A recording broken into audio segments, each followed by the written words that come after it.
consommes-tu le cocktail du stress? Donc j'aimerais te transmettre ce concept que je viens d'apprendre et d'intégrer. C'est sur cette notion du cocktail du stress. Et dans ce cocktail-là, il y a deux ingrédients qui sont déterminants. C'est la perception de l'incertitude du résultat et la perception de l'importance de l'événement. Donc là, c'est ciblé par rapport au sport, mais ça peut être dans tous les différents domaines de ta vie.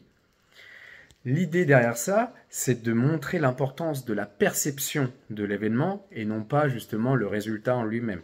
C'est ce qu'on va interpréter par rapport à ça qui va déterminer notre stress par rapport justement à cette anxiété.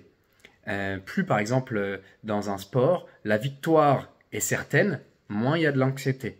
Et à l'inverse aussi, plus la défaite est certaine, moins il y a d'anxiété. En revanche, quand le score est hyper serré, et on peut le voir vers les dernières minutes d'un match, eh bien, ou même les derniers mètres d'une course, on voit bien que là, l'incertitude est présente, et c'est cette perception-là qui peut créer ce cocktail du stress. Et inversement, avant les compétitions, lorsque l'adversaire est serré, il y a de l'incertitude, et en plus de ça, s'il y a un fort enjeu perçu par l'événement, par exemple si c'est une finale ou même les Jeux Olympiques qu'on prépare depuis des années, c'est sûr que du coup, ce cocktail-là, l'importance de l'événement plus l'incertitude du résultat occasionne ce cocktail du stress.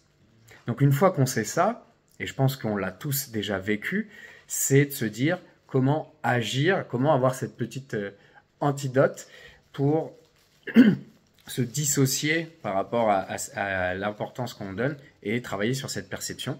Donc ça va être tout des exercices d'équilibration de la perception en voyant que si on se ressente sur soi, les objectifs de maîtrise, et non pas l'objectif de résultat, et ben, que peu importe le résultat, l'idée c'est de travailler sur ce qu'on peut contrôler, son locus interne, sa zone de contrôle, ses pensées, ses mots, ses actes, et quoi qu'il arrive, faire ce travail de dépolarisation, d'équilibration de perception, que je gagne ou que je perde, eh bien, mon objectif, c'est de travailler sur mes objectifs de maîtrise, qui sont de l'ordre de mon pouvoir. Donc, retiens l'acronyme ACE, tout ce qui est sur ton attitude, ton comportement et tes efforts.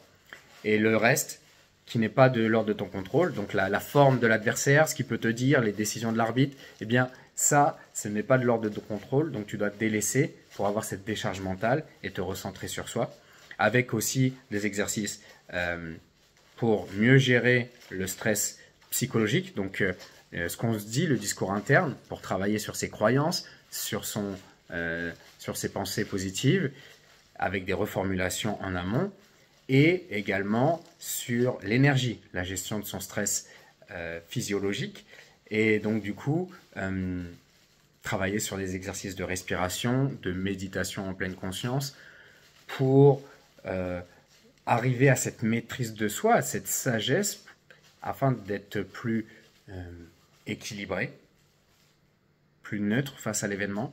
Et c'est paradoxal, mais plus on est détaché du résultat, plus on l'obtient. Parce que moins on se met de pression par rapport à la perception de l'événement et de l'incertitude. Donc j'espère que ça t'a apporté de la valeur ajoutée. En tout cas, moi je fais une petite dédicace à mes élèves qui me suivent, notamment Ryan. Et nous on se dit à la semaine prochaine. Jamais parfait, toujours meilleur. Ciao.